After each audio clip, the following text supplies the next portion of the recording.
Thanks for listening to the West Tigers podcast. We really do appreciate it. 2025 is going to be the biggest West Tigers year ever. And we're going to be there talking about it the whole way through. We'd love your business to partner with the West Tigers podcast so you can reach a whole bunch of West Tigers fanatics. If you'd like us to help spread the word about what your business is doing, we'd love to partner with you with sponsorship opportunities for 2025 now available.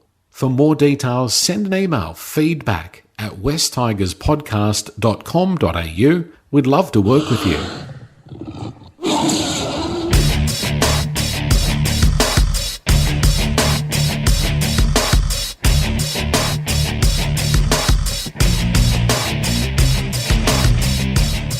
The West Tigers podcast, episode number 362.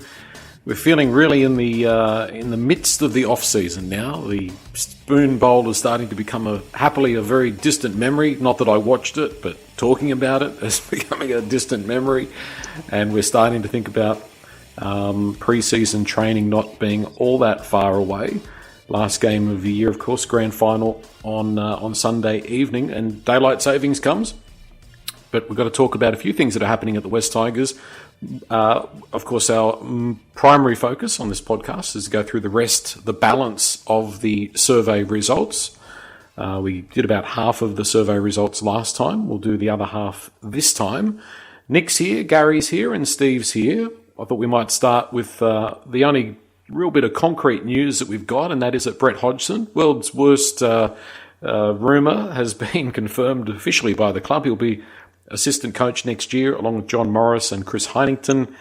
And I've got to say, gentlemen, there's been a bit of a mixed response on the socials in regards to Brett Hodgson, who we all have the utmost respect for and regard as a player. And he's been here in different capacities, coached over in the UK. But Gary, not everybody hugely happy with the appointment. The club's saying he beat out 6 or 7 other candidates for the role. But the charge is jobs for the boys.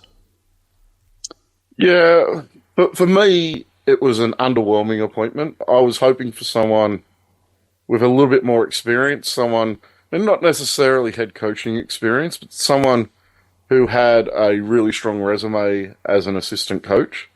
So it's a little bit underwhelming for me. He doesn't have the best record in the world, but if you have a look at his CV, it's a much better CV than what Robbie Farah had. It's a much better CV than what Chris Heinington has.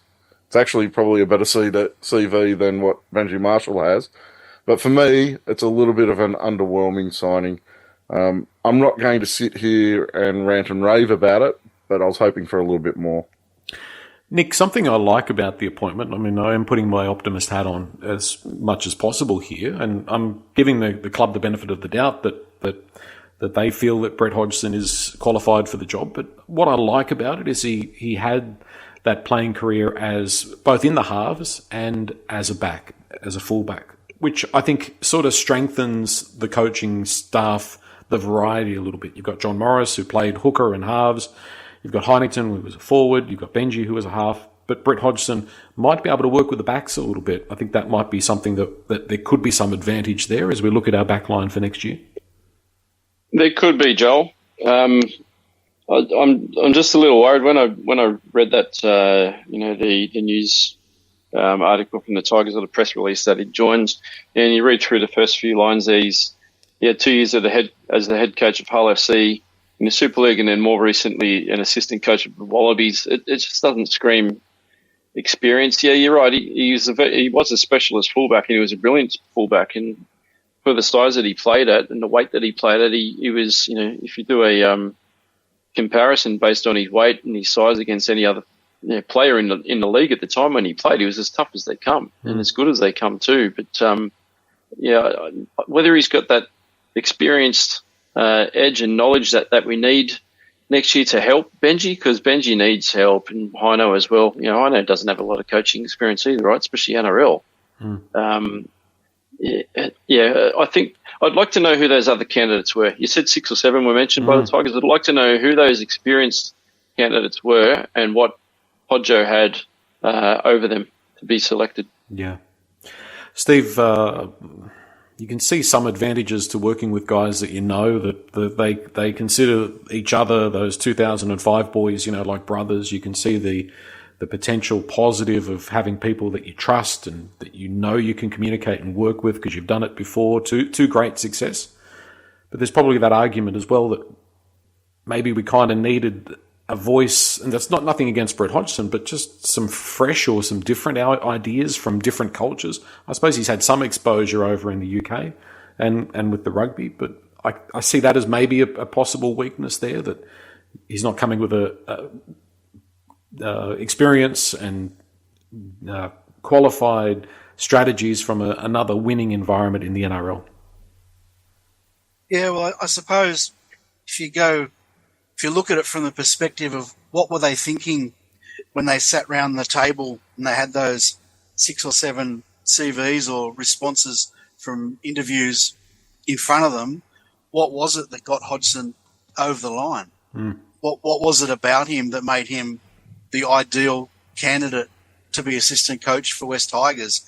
And it's not years of experience, because he doesn't have that. He has some, but we don't know who else was interviewed. But I'd say it wouldn't be that hard to find someone with more experience to sort of help Benji from that perspective. Maybe it's West Tigers DNA, but that was a long time ago. Maybe it was winning mentality from 2005, but see my comment above, long time ago. I don't know. The jury's definitely out. If I don't want to be negative, but if I was to lean on the negative side, I'd say there's a bit of a smell about it that it's a comfortable appointment for those already involved in coaching at West Tigers.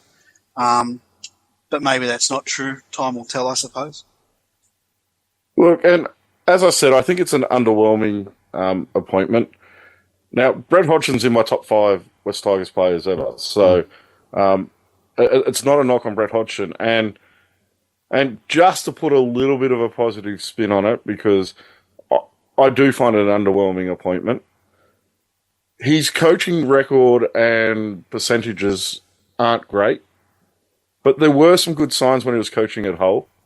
Hull was a worse team. They performed worse the year before he was there, and they performed worse the year after. So he did, at least, if you have a look at it, have a positive impact on Hull. And in 2020, I think it was, he was head coach over at Hull. And leading into that COVID break, he had them 7 from 8. COVID hit them pretty hard, and they kind of fell away towards the end of that season when it restarted. But there are some positives there. And I guess the appointment's made now, and I guess we kind of got to look at those positives and things he might bring. So some areas where I think he'll be of strong benefit. I think guys like Dream Buller and Heath Mason, both who are slight fullbacks, can probably learn a lot from him. A guy like Heath Mason is probably a very similar weight to what Hodjo was playing at his best. So there are at least some things that he can work on. And as I said earlier, I think it is an upgrade on Robbie Farah.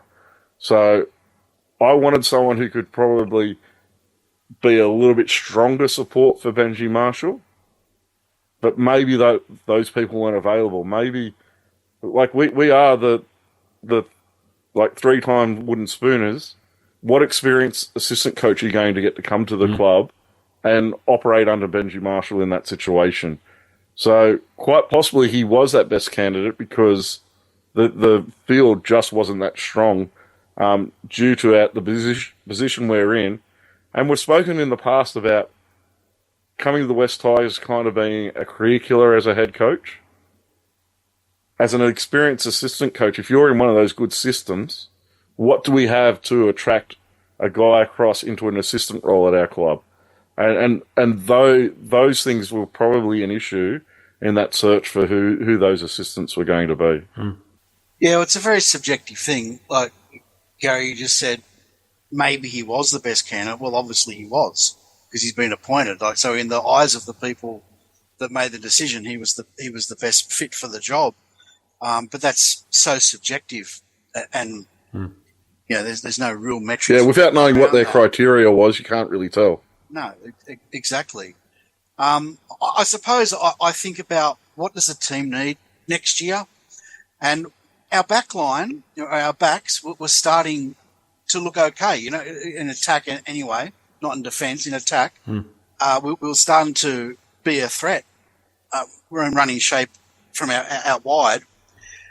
Where we're really lacking is in our forward pack.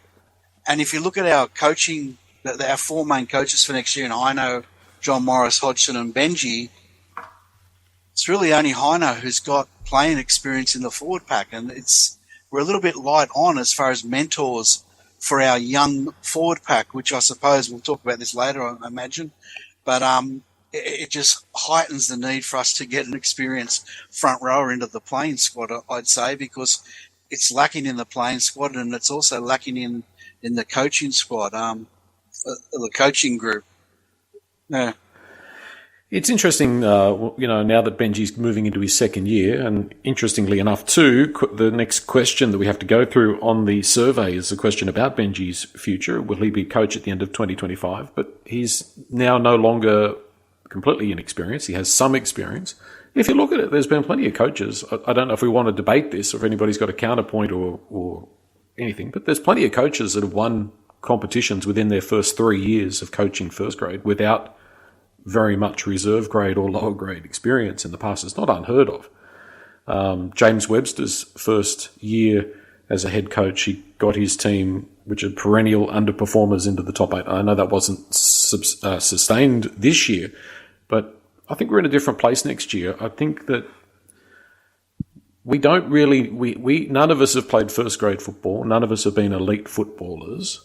I don't think that we necessarily need, well, aside from you, Gary, apologies, for the Scone Thoroughbreds or... No, definitely didn't play for Scone. Okay. Aberdeen Tigers, mate. Aberdeen. Not the Scone Thoroughbreds. They're terrible. My point being, look, I run my own business, so I don't have a boss, but I know that there would be, if I had a boss in the field that I work in and they were more experienced than me, they may be able to help me with some stuff, but I don't want them looking over my shoulder and giving me too much direction. I think a good head coach is somebody who just chimes in and chimes out when it's required, but comes up with good game plans for the collective. So Benji's been given plenty of experience through working with coaches like Bennett and Sheens, and he's had a lot of experience working with different people. He knows those sorts of things. So my point being, he's got a little bit of experience. He needs to bring it together next year. He needs to show that he can bring it together. But I'm starting to feel a little bit more confident that maybe he will if he's got guys like Luai and he's got a little bit more class and a little bit more strike in the team, Nick. I think there's no reason why Benji can't be successful early, but he needs the right roster to be able to do so. I'm not sure if we're there yet. And like we said in the last pod, hopefully we see some apples fall from the tree during the off-season or the pre-season. And depends on who might be available from other clubs. But, yeah, we still have a few areas we need to strengthen, especially around the forwards. So one positive I can really see out of this appointment and the team that they've put together for next year, and we're always quick to have a real whinge at players that don't seem to care about the result or don't seem to want to do the extra yards. And, just a couple of weeks ago, Richo had a go at players for not taking results seriously. And if you look at, I can't really comment about John Morris so much, but if you look at Hino, Hodgson and Benji Marshall, they're three of the most competitive blokes that have ever laced up a boot for the West Tigers, at least. And so there is definitely a message there or a pattern there of recruiting people that really care and are going to go the extra yard. And I imagine that's the culture that the club is trying to develop or promote further. And so that's got to be a good thing. And that's not a negative to John Morris. I just don't know him well enough. But you contrast that with maybe someone who's using West Tigers as a launching pad or a starting point for their career, don't care about the club, they only care about their trajectory. It's not a bad point, Steve. I I don't mind agreeing with you on that one. It appears that the West Tigers fans are feeling pretty confident that Benji Marshall will be the West Tigers coach at the end of the 2025 season. It's the next question in our 2024-25 fan survey. 67% said yes, Benji will still be the coach at the end of the 25 season. 24% sitting on the fence saying maybe. Only 7% saying no. So pretty strong support for Benji there, Gary.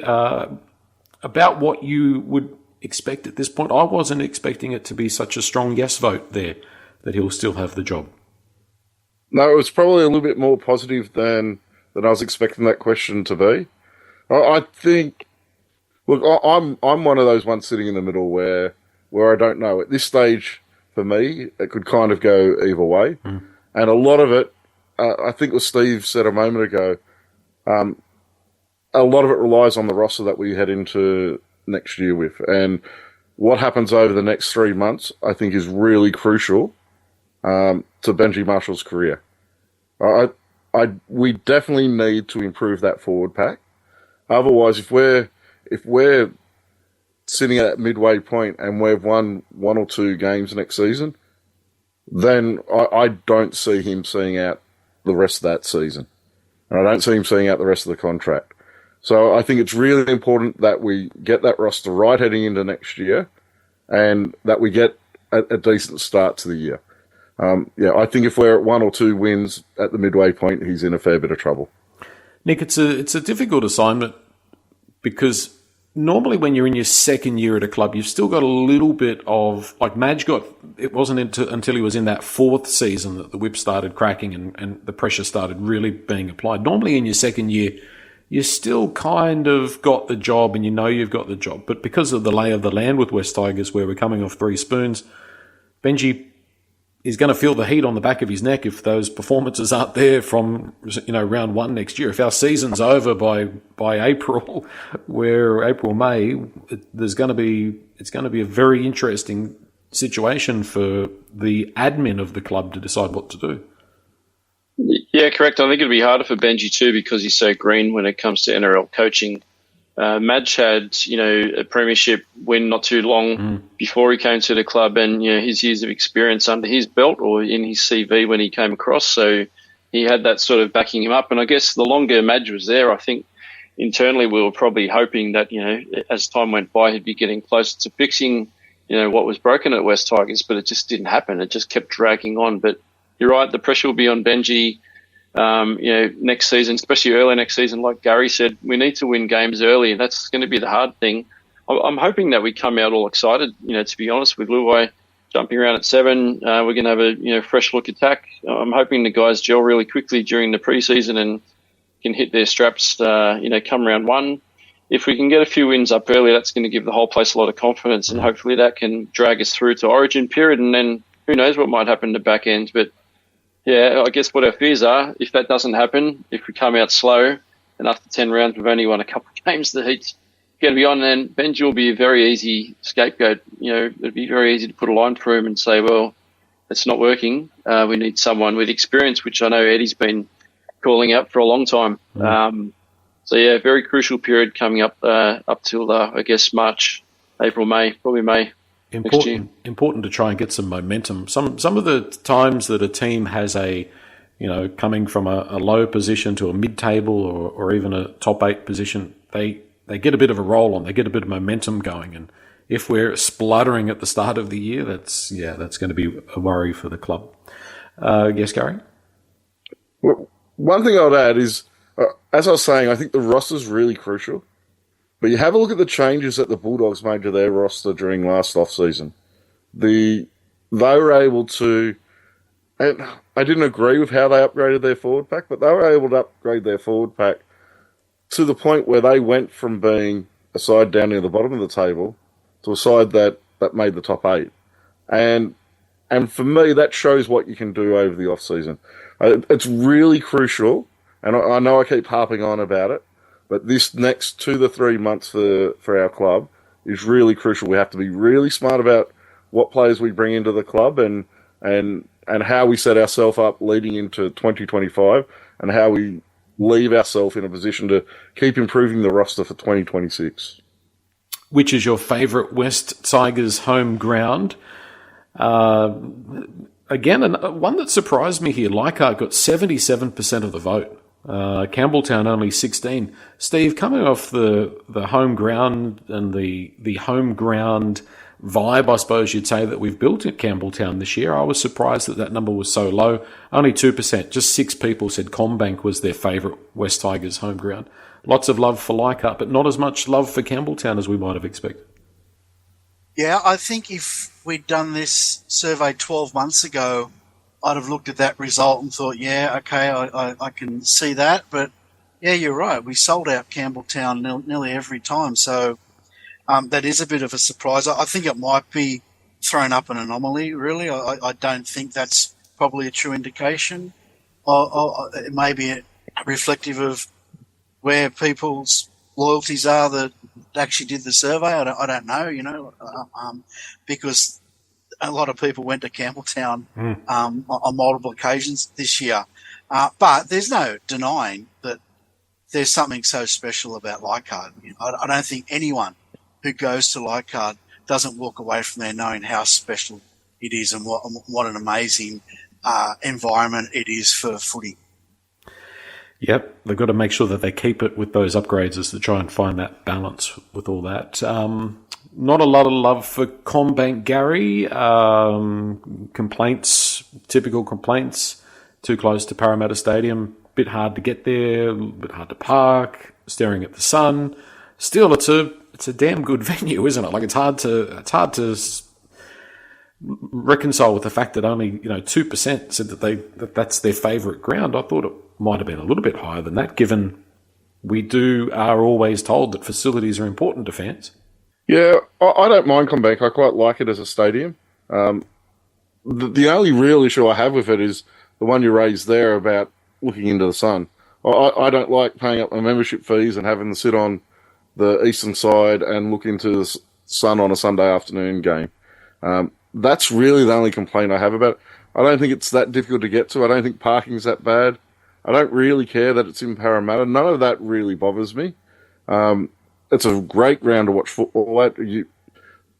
Outside of my seats at Leichhardt Oval, there's not a ground that I can sit as close to the field and feel as engaged in the game as I do at Combank.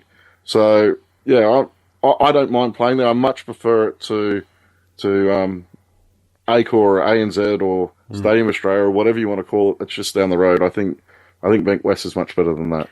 And Gary, as you'd know, the sun's not in your eyes when you're in one of the, like the chairman's box or one of the corporate boxes on the western side, and you're looking at all us plebs over on the other side with our hands up, guarding our eyes. I have never been in the corporate boxes over that side, but I will say I am trying to upgrade my membership for this season so I can sit on the western side. So, come on, West Tigers, I'm willing to give you more money if you can sort out my seats to sit across that side of the field. Or I'm not against invitations that might come up as well. Yes, Nick?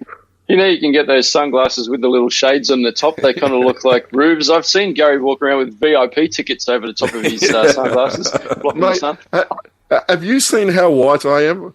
I get sunburnt sitting under light, so sitting in the sun on the eastern side doesn't do anything for me. Steve?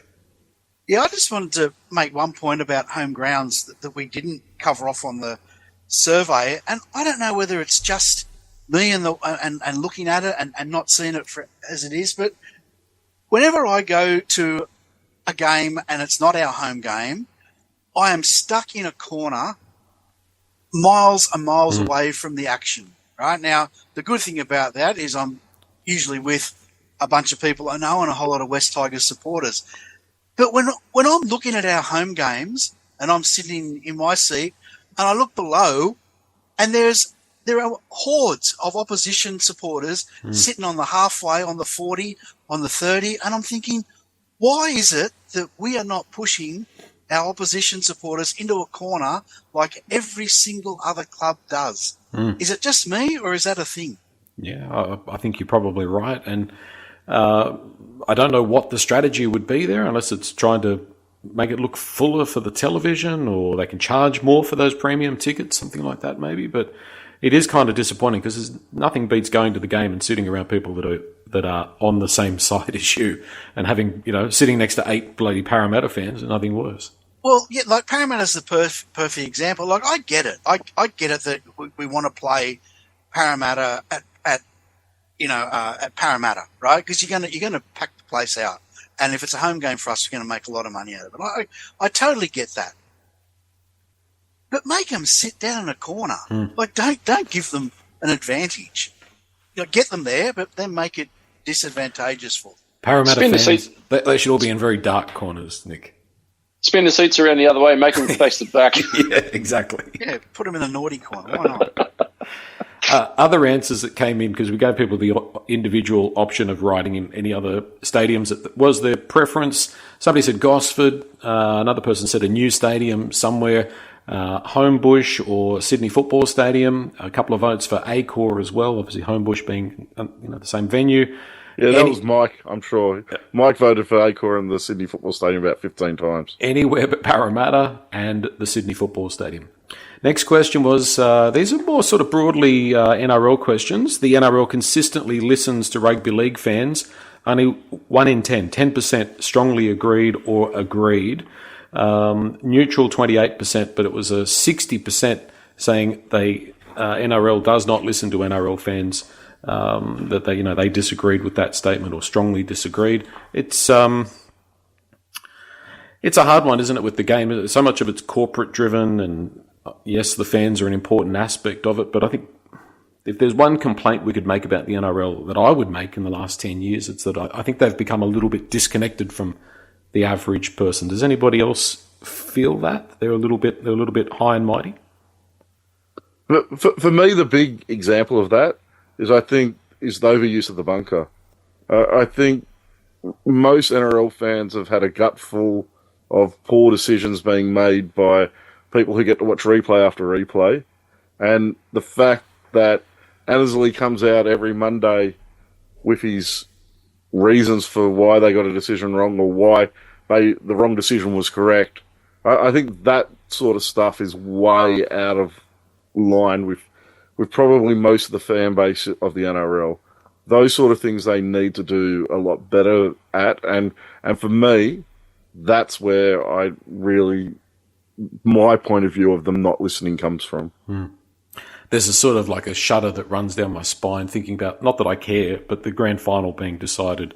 There's going to be some bunker controversy. You can just sort of see it now. It is the next question in our poll. The NRL needs to rethink the use of the bunker. More than 80% said they agree or strongly agree with that statement, that they need to rethink the way that they're using it. Only 8% disagreed or strongly disagreed, and 9% on the fence with that. So, that's what at least West Tigers fans are saying. The bunker, the way that we're using it, is not at its optimum. Anybody got any thoughts on that? Yeah, well, I'd agree with that, Joel. And just backing up what Gary said, I suppose. Well, I personally think it should go to the referee makes all decisions on the field. The bunker is not called upon apart from captain's challenges. Maybe we increase the captain's challenges to what they got 2 now. Maybe give them 3, give them 4, whatever the agreed upon number is, and that's the only time you use the bunker. And that's what I think, from what I look at on socials, the majority of fans would agree with that.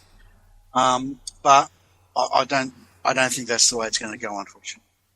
Yeah, I don't think there's any chance of that happening, Steve.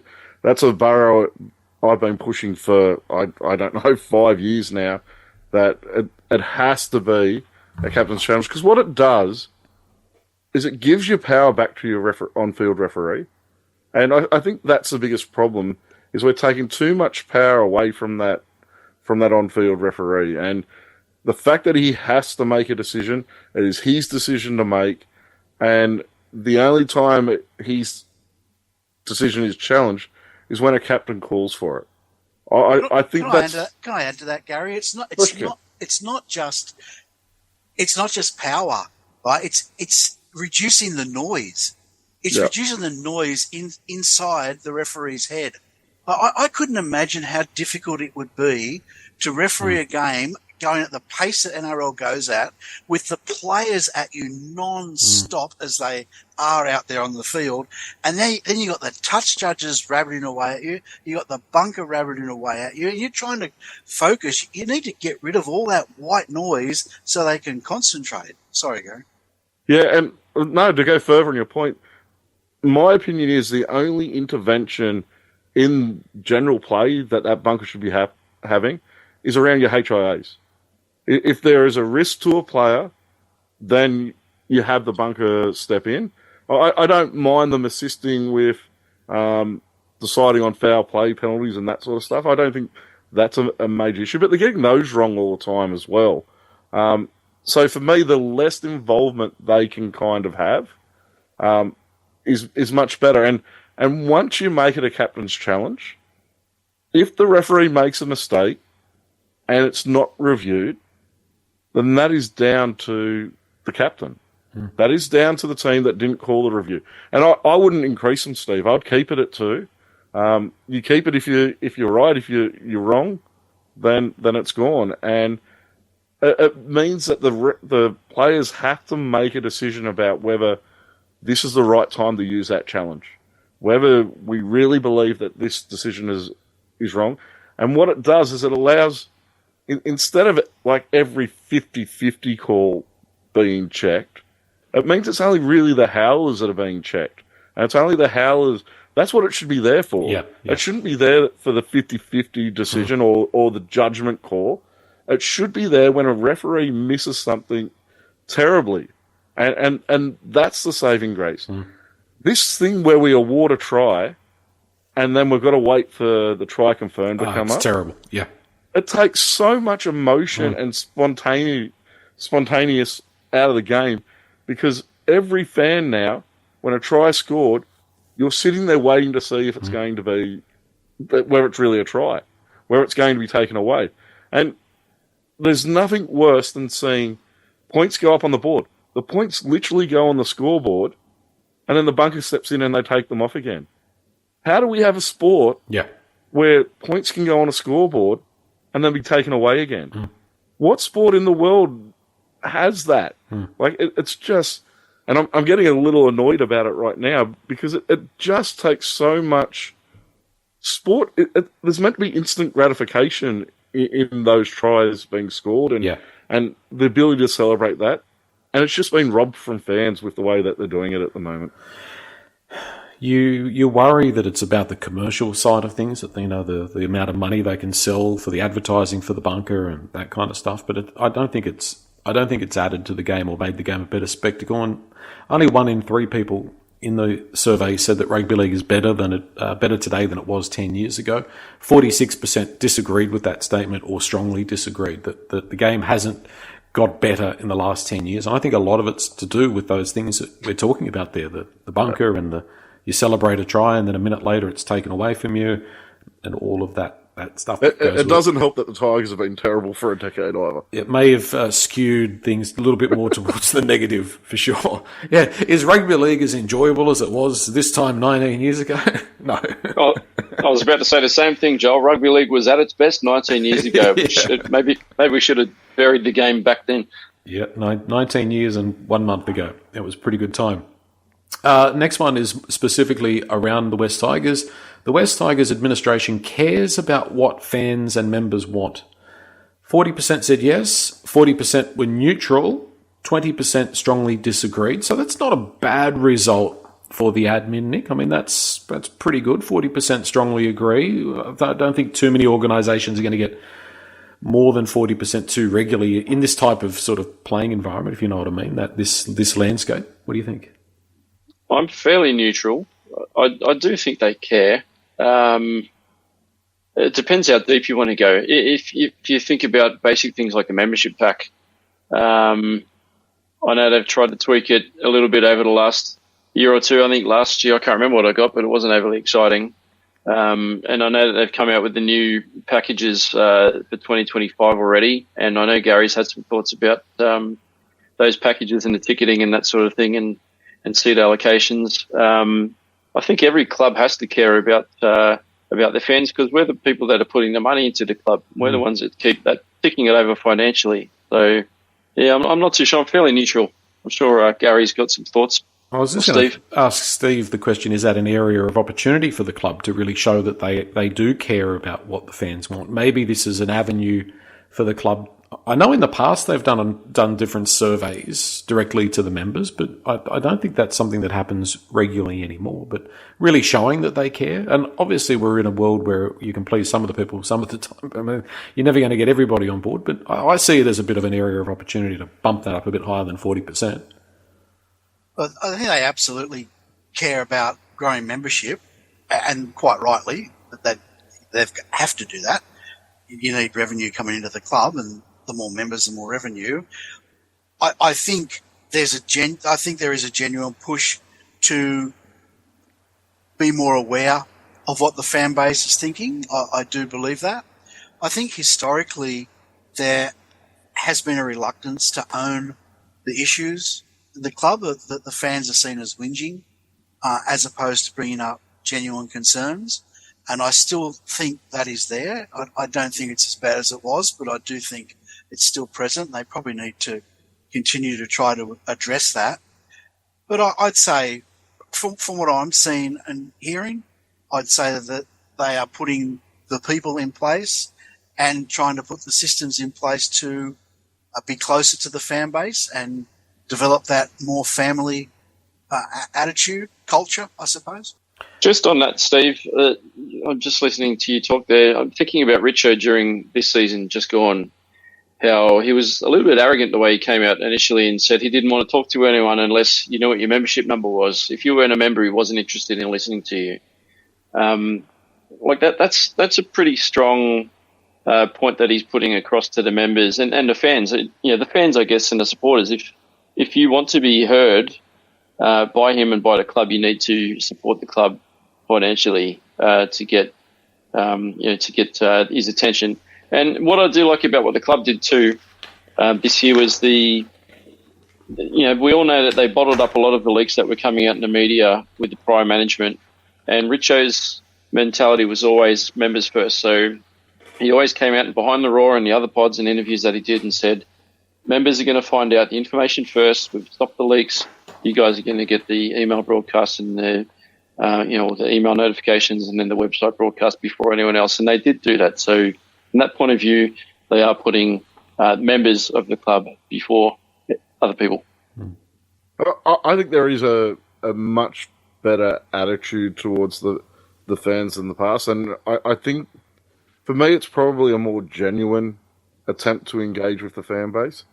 I do think in the past it's been a little bit of lip service when engaging with the club, and to the point where I think there's at times they probably went close to turning off phones, and I know for a while even finding the club's phone number was really difficult.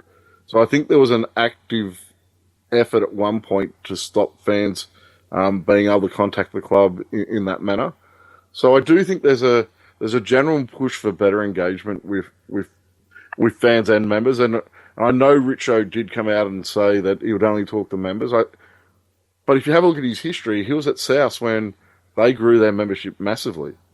So he probably knows what works in that area in increasing that membership base, and I think that was a strategy he used at South as well. So I think there's probably a strategy behind him saying that.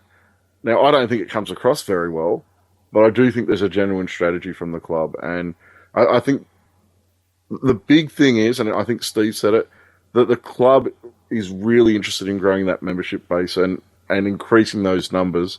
I don't think you do that through engagement alone, though. You've got to start winning football games to really get that to start to grow. Just a quick one for Nick about the leaks, Nick. I'm not saying anything here, but apparently the Newcastle Herald are getting lots and lots of tips around soccer at the moment. I don't know what that means. Yeah, I don't know either. I've seen a lot of Brighton signs up there, though, lately. I was going to say that they didn't take the phone off the hook. I think somebody just forgotten to pay the phone bill. That's probably what's going on. Mate, I actually do think there was a time I did try to call the club on an old number I had, and the phone number was no longer connected. I think that actually happened. Yeah. Who's responsible for paying the bills? I don't know. I thought it was you. No, it's John's job. No, it's somebody else's job. Oh dear. Dark days that they were. The West Tigers admin knows what fans and members want. That was the next question. 33% agreed or strongly agreed that they do know. They know what we want. 44% neutral, 22% disagreed. Comes a little bit back to that survey. If I were them, I'd want to have really good communication and healthy communication back into the club. And I know it's hard because you get the raving lunatics that we lose a game and it's like Eddie. You lose a game and it's burn the place down and move to Perth. Did you just call Eddie a raving lunatic? Yeah, just like Eddie. But I think that when you are dealing with something that is emotional based, we are here because we have an emotional connection to the club. It's not logical. This is all emotional. You need to have your finger on the pulse as to what the fan base is thinking and feeling. You don't necessarily have to act on it, but I think it's really important that you've got the data to know the trends and know what's going on, because look what happened with the West Tigers podcast, starting a review that started a whole array of different things coming to a head. I think that maybe if we had a different admin prior and an admin that was definitely showing signs that we're heading in the right direction, that was a big factor, but an admin that was maybe a little more inclusive and was not shut off and taking the phone off the hook, we may not have got to that point, if you know what I mean, Steve. So let's use the latest evidence to guide us in answering that question. This survey, we sent that, West Tigers podcast, we sent that to the club, the results of this survey to the club. And we put it in a PowerPoint and we send it off to them so they can have a bit of a look at it. So here you go. It's not exhaustive, but it's 219 people. Or we didn't put any parameters around it. We just said, there it is. There's some raw info for you. And we got a bit of feedback from that. And two things for me was how well it was received. The email that came back to us was, look, we really appreciate this. We want more of this. We want to know what people think. So it was taken on board and appreciated. The second thing that was said was we want to get this information out to people, but please understand that, we'll look at it, we'll take it on board, we'll think through it, but we may not act on everything. Now, I can only speak for myself. I wouldn't expect the club to act on everything, right? Of course not. But for them to actually verbalise and say, look, we do want to hear it. We do want to know what everyone's thinking. We want to take it on board. We want to consider it. And then we'll make an informed decision because we're the professionals. And I actually like that. I actually like that because it's a professional response to me. They're probably referring to this next question, which was pretty conclusive. The New South Wales Cup side should be rebranded as West Tigers. 88% strongly agree or agree. 88%. So only 3% neutral. It's pretty unequivocal. West Tigers fans are sick of the division and sick of having the New South Wales Cup team being West Magpies. As I said on the pod the other week, Nick, I think we are consistently, subconsciously looking for signs of division, and man, that is bang, that's right in our faces. And I think if we can bring this all together and have one New South Wales Cup team, which is what the West Tigers fans want based on this survey, to me that feels like we're all the one family and we're not us and them. Oh, I agree, and I think Steve mentioned that in the last pod as well. How we're all West Tigers fans, right? Like, it took me a little while, and I was on the Balmain side to call them Wests, and I'll admit that. But I am a West Tigers supporter, and when you look at the website and you look at what games are coming up, NRL and also New South Wales Cup, I want to see West Tigers branded as the West Tigers. I've got a little bit of an affiliation now with the Magpies because I spent some time with them as a trainer back in 2008, which was great. And that was interesting, actually, because that was only 8 years after the merger started. And I went there still feeling a little bit like I had a soft spot for Balmain. And I'll never forget we played the centenary game at Birchgrove Oval. It was Balmain versus Western Suburbs Magpies. And And I went there in my West colours, and the Magpies beat Balmain on the day, and I've never been more proud. The boys in the temporary sheds, I think we had demountables on the day, were banging on the drums, shouting Gallant, Bo Ryan, carrying on like clowns. But it was so good. But saying that, it's now 2025 season coming up, and we have to be West Tigers, at least the top 2 grades, even the top 3 grades. I'd love to see, our 20s players West Tigers as well. Yeah, we've got to stop the division. It's nearly a quarter of a century. It's crazy how quickly that time's gone. Yep. But for me, it wasn't something that has ever overly worried me. I would have said for the last 10 years or so where there's only been the Western Suburbs reserve grade side, it hasn't been an issue for me. I didn't care either way. When we'd go to games and Soph would ask about who the West Magpies were, I said, that's where our players play. The Magpies help the Tigers. And that's kind of how I worded it to my daughter. But I think we're at the point now, and especially when you have a look at the rubbish that went on between Balmain and Western Suburbs and West Ashfield, at least, at the end of the season, for me, this stuff just needs to end. And I think it's the kind of last step of that. And I do agree with Nick. I think it should be. I think we've got Jersey Flag that's already West Tigers branded. We've got reserve grade that's Magpies branded, and then we've got the West Tigers. Now, I think if we align all those 3 and make that reserve grade side a West Tigers side, I think we're at the point where that needs to happen. I'd still keep the lower grades, the juniors as Balmain and Western Suburbs. I think that works quite well. The reason I didn't have a massive problem with it in the past is there's plenty of sides that the reserve grade side aren't aligned to. You have a look, Manly have Blacktown as their, so it's not even it's complete different demographic, different area of the city. Yeah, but it's not a joint venture. No, it's not a joint venture, but it's not something that ever really worried me. But as I said, I think the point we are now, it's probably time to make that change. It's not something that I hold as a non-negotiable thing that needs to happen at our club. I don't care about it that much, but I think it's probably time to make that change now and just align those top 3 grades and keep the SG Ball and Harold Matts separated. Though it's not working too well for Balmain at the moment, but hopefully that will improve and have our juniors playing, and then once you get to that Jersey Flag level, you're a West Tiger, and you stay a West Tiger. It's a bit like being married, but spending one night a week at your ex-girlfriend's house just for old time's sake.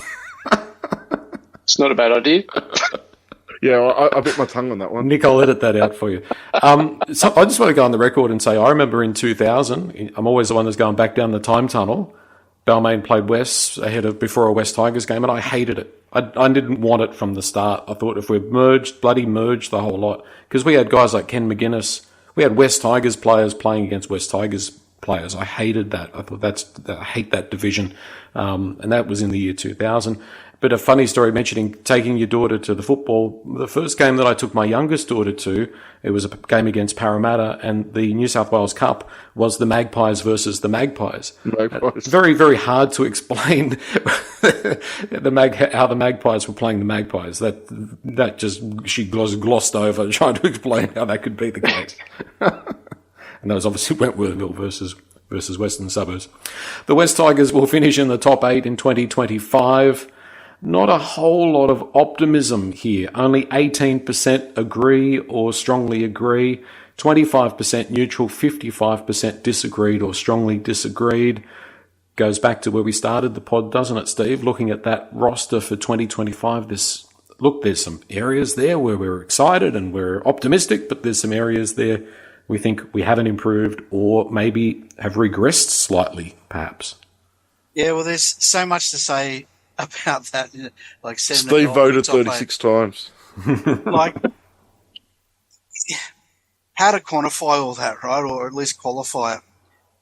We need to make the top 8. It's as simple as that. And I know I've banged on about this forever and a day. And I seemingly am the only one on the pod who thinks we need to make the top 8 to be. But if we don't make the top 8 next year, we are going to lose this group of juniors that we've got. It's no two ways about it. They're going to go.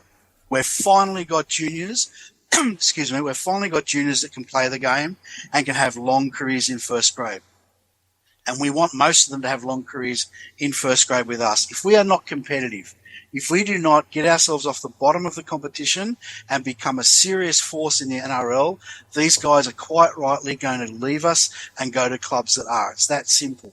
I do believe that the West Tigers is such a strong brand that if we start to show that we can be a respected and force in the competition, that will be enough to keep these young guys at the club, because West Tigers is worth playing for when we're competitive. But if we're not competitive, we're going to lose them all, and we're back to square one.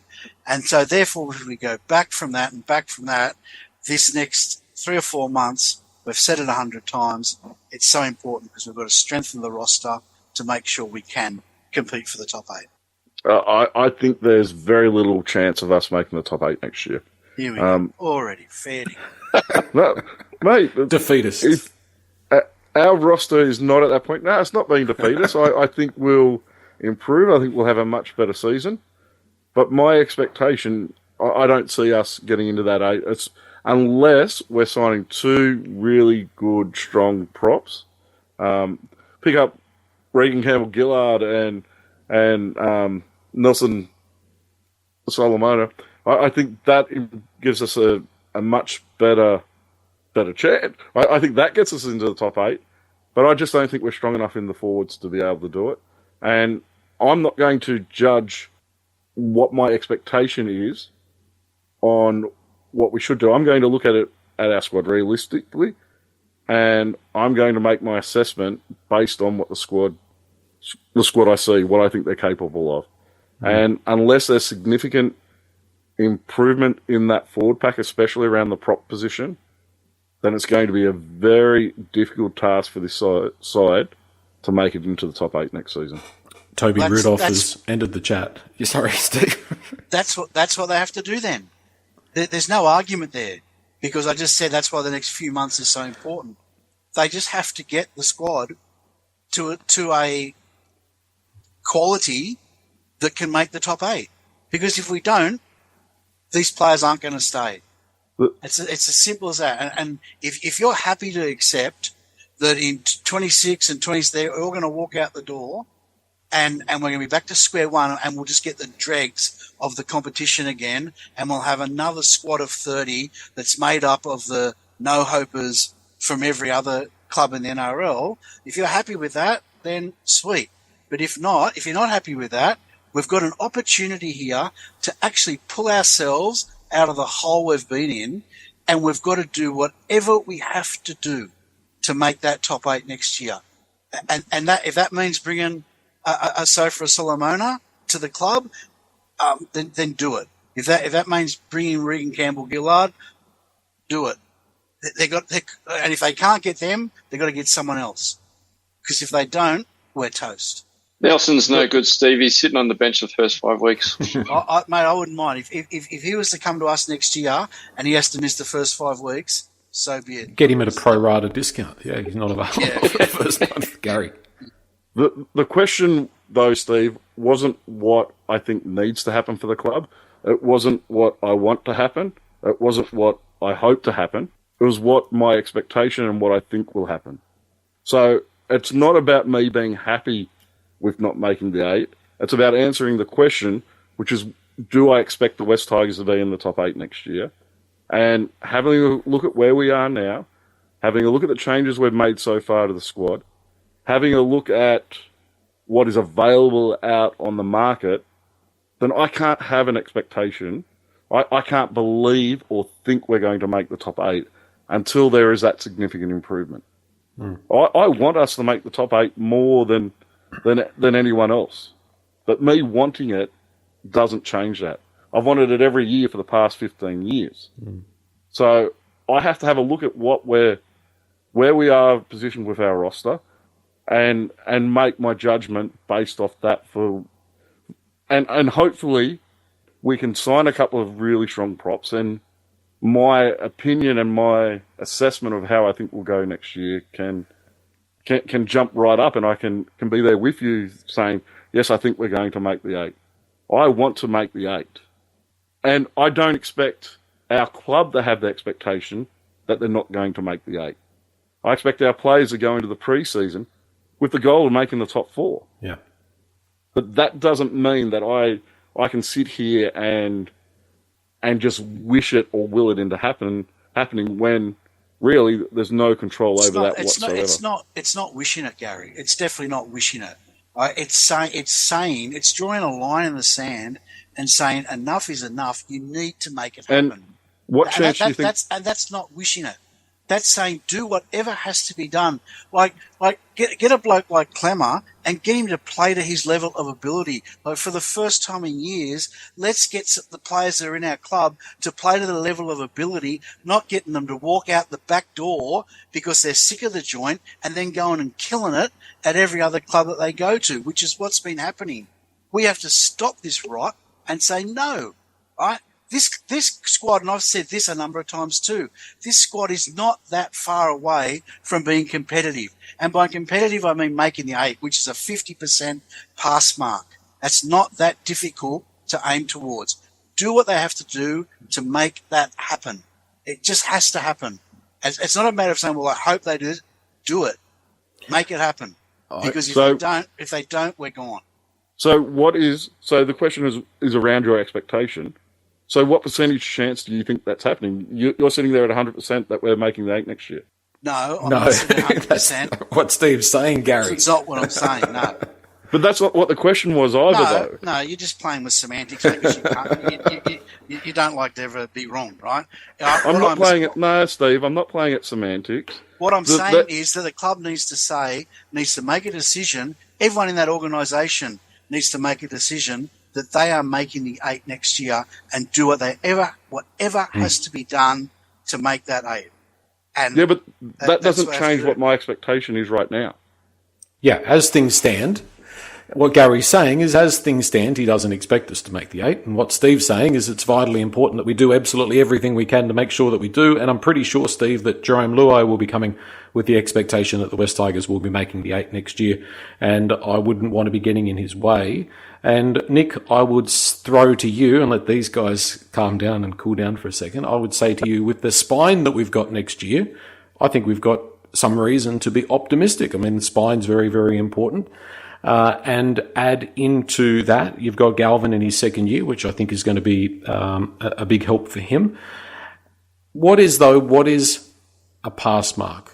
Gary and Steve are getting a bit caught up on top 8. I mean, if you're coming off 3 spoons and you finish in the top 10, would you qualify that as a pass mark if we just miss out on the 8? 100%. 100%. I actually agree with both Steve and Gary. I think we do need to really push for the 8. Thanks, Switzerland. But he disagreed with you, Steve. He actually said that we didn't have to make the top 8 to get a pass mark. I don't think we will make the 8. I don't. That's where I align with Gary. I think we need to have that mentality that we are going to make the 8 and do everything in our power to give it a real hot crack. And that's what Jerome Luai is coming for, right? He's going to be that mentality change, just like Stephen Crichton has been for the Bulldogs. I think he's going to be that type of magnetic force at West Tigers when he walks in the door, that he's going to raise the roof off the training sessions, in the gym, on the field. When he runs onto the field, he's such a naggy player. You know, he gets in everyone's face and he's so vocal. He's the player that we've been lacking for 10 plus years. He's the halfback that Luke Brooks never was and never will be. And that's just his personality. I would like to think that will give, Ted a real good run. Even ninth, get back into ninth would be pretty good. All those years that we made fun of coming ninth, but I'd love to come ninth again. Well, it means our season goes all the way into, August at least, which would be nice. Well, it does. Well, we're guaranteed these days a game in September anyway, so it doesn't really matter. But no, Steve, I'm with you, mate. We do have to make it. We have to go out with all that intent come early March and be at least 3-3 going into round 7. We've got to be sitting pretty after the first month, 6 weeks of football. Nick, you really do like enjoying with you really do enjoy agreeing with everyone, don't you? I do, Gary. I like seeing people happy. I'm looking forward to, in the end of next season. Let's say we have another year like this year. I'm looking forward to you guys all sitting around saying, well, we've just lost Galvin, we've just lost Fainu, we've just lost player X, Y, and Z. But yeah, it doesn't matter. We gave it a red hot crack. That's all right. We'll be right next year.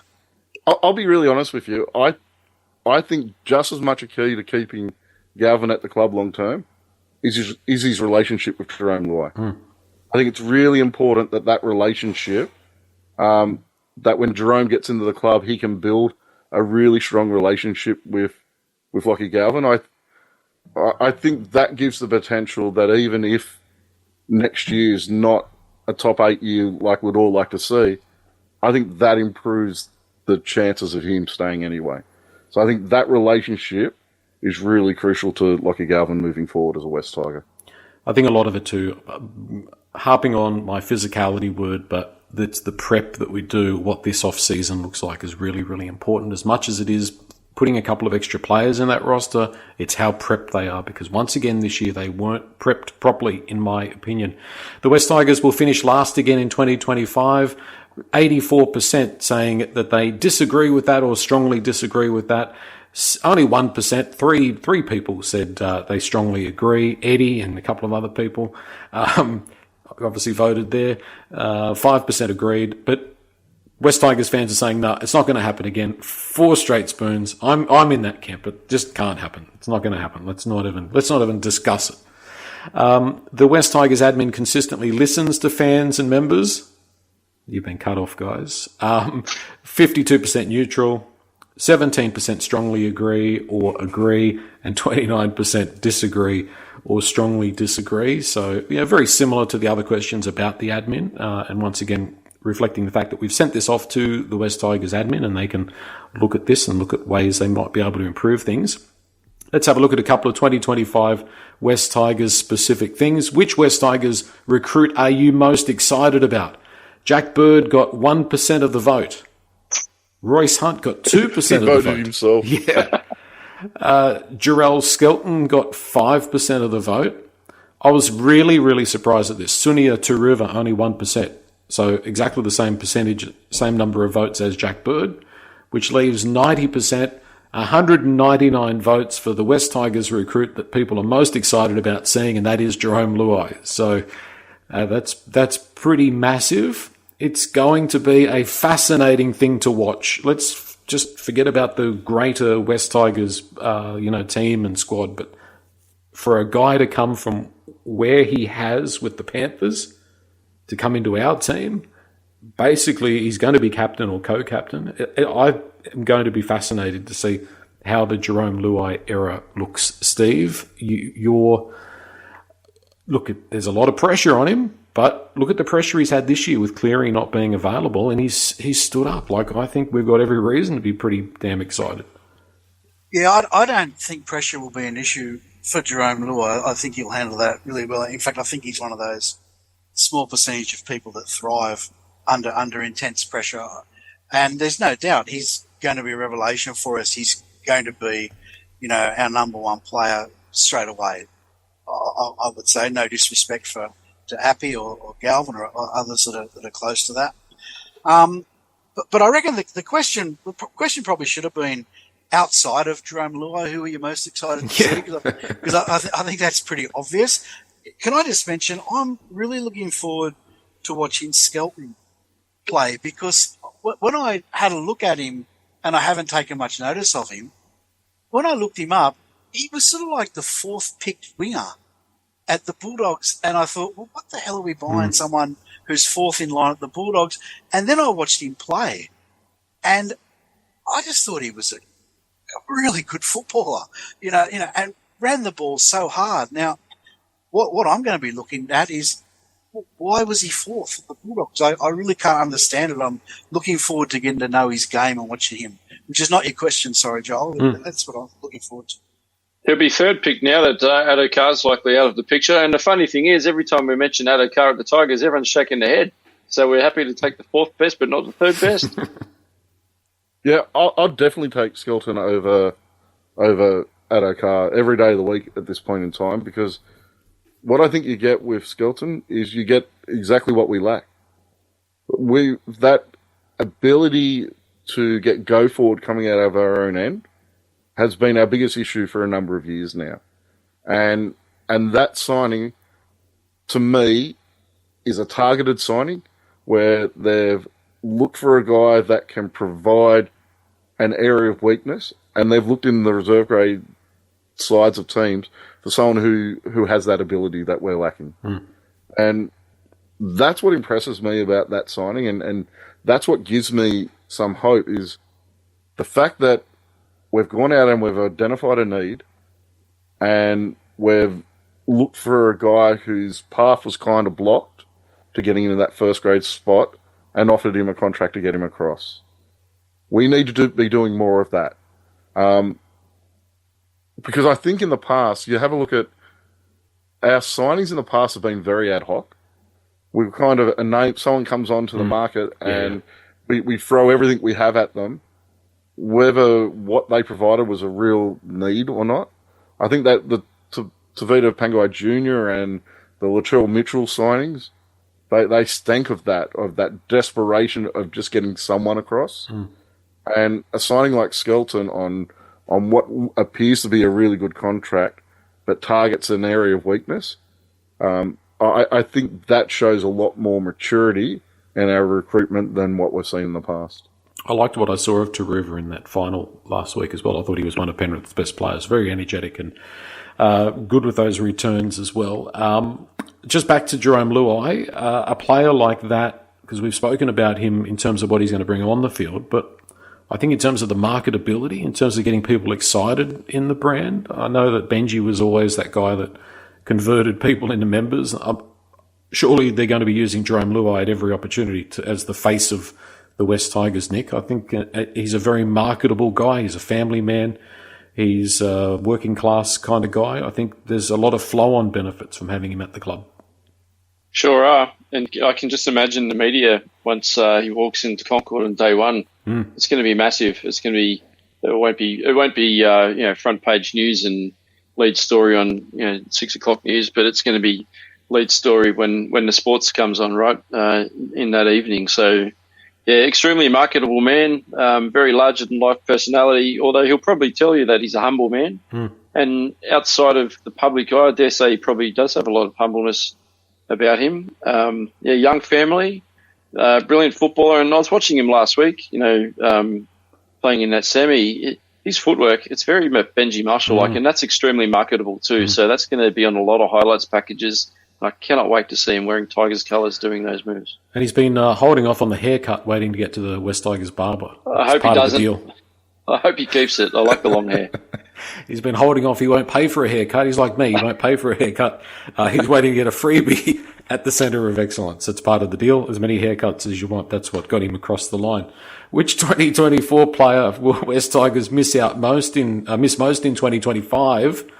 I was surprised by this. Gary, I thought Stefano was going to win this. He only got 18% of the vote. Isaiah Papali'i, 61% of the vote. 13% Aiden Caesar, 7% Junior Tupu. It goes to show that Stefano's, I think, a big factor in that is that Stefano got offside with the fans a bit at the end, I think. Yeah, my vote went to Ice, so I went with the majority. And I think you're exactly right, Joel. I think his poor attitude at times during the last season really put him offside with the club. Now, that's not going to say he won't go down to Melbourne and be quite successful, but his efforts in the last 6 months were atrocious and weren't first-grade standard for a lot of games. And I'm not going to miss having that at our club. I'm not going to miss a guy who didn't have a go at our club.